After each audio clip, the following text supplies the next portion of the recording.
Good stress, bad stress, just part and parcel of life, and also hosting a show like Midday, live to air 5 days a week.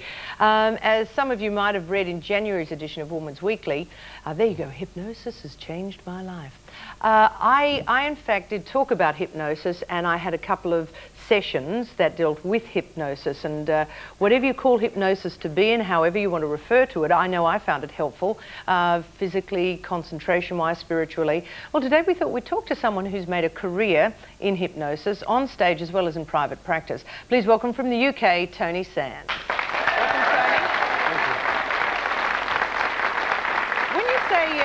Hypnosis at times, Tony, people get really scared off. They imagine, you know, some of the silly stage antics and all that sort of thing. What do you term hypnosis?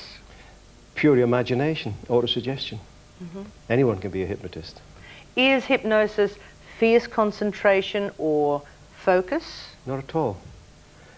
We did some hypnosis downstairs in the canteen, the cafeteria. It took about 3 minutes. We didn't ask people to concentrate. I'm sure that the audience will tell you. No one was asked to concentrate, were you? It was done very quickly.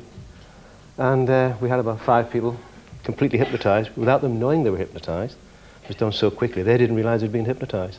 And their eyes were wide open at all times. They weren't sleeping. And they certainly didn't have to concentrate. It was done very quickly. What are the advantages of self-hypnosis then? If you can learn to do this yourself, what are the advantages? Oh, it's magic. It's the door to it's a key of the door to a new life. What's in the door? Anything you want it to be. I wanted to be a hypnotist. I opened the door and said I'm a hypnotist. Anything I want to be, I do. Just by imagination. So positive thinking about life, is that where we're going? Positive thinking, yeah. But the trouble is, you can force yourself to do things. A lot of people force them. In the old days, it was I can, I will, and I must. That's all wrong. You talk to the little man, your subconscious mind, ask him what you'd like to be and what you'd like to do, and he does it for you. He controls your body, controls your immune system, controls your illnesses. It's all done for you automatically through the subconscious mind.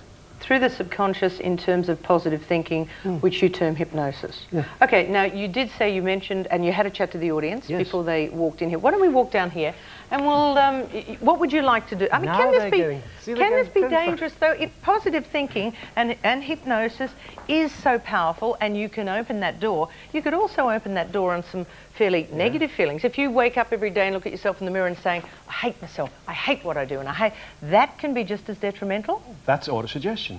Very dangerous. Be very careful what you put in your own mind. Before you go to bed in the evening, you wake up in the morning being what you want to be the night before. How many of you people go to bed on Friday evening feeling great? You wake up Saturday morning, fabulous. The weekend's over. You've done this on all Wednesday, Thursday, the build up to the weekend. Yet on Monday morning when you wake up, you're going to work. What happened? You did it on Sunday night before you went to bed. If you'd have went to sleep on Sunday night saying, when I wake up Monday, it's going to be great, I'm going to enjoy my job, you'd love it and enjoy it.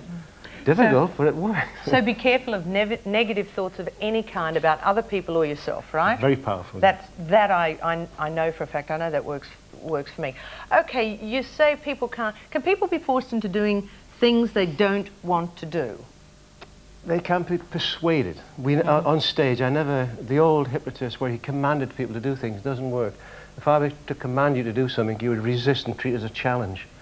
I would never say, when I count to 3, you're a great pianist, or pretending to be a great pianist. I'd say, when I count to 3, let's be a great pianist, shall we? A great man once said, you get more flies with a spoonful of honey than you do with a bucket full of vinegar. And you do. So persuasion, you know.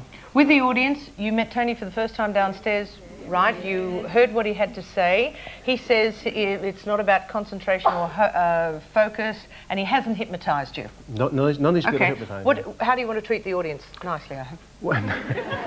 These are our good people? The minute I approach you and leave the stage to walk towards you, you can feel the atmosphere that people are, body language, people are going, building a barrier. There's no barrier. Hypnosis is simple imagination. If I asked you to put your hand, we tried it downstairs. I think a lot of you were quite surprised, I'm sure. It's done as quickly as this. If you can give us an example. If you put your hands out, and you imagine glue on your hands, rub your hands together, open the hands, spread your fingers wide. When I lock my hands together, not just yet, when I lock my hands together, squeeze, and imagine the glue getting tighter. Simple. Imagination. Let's do it, eh? 1, 2, 3.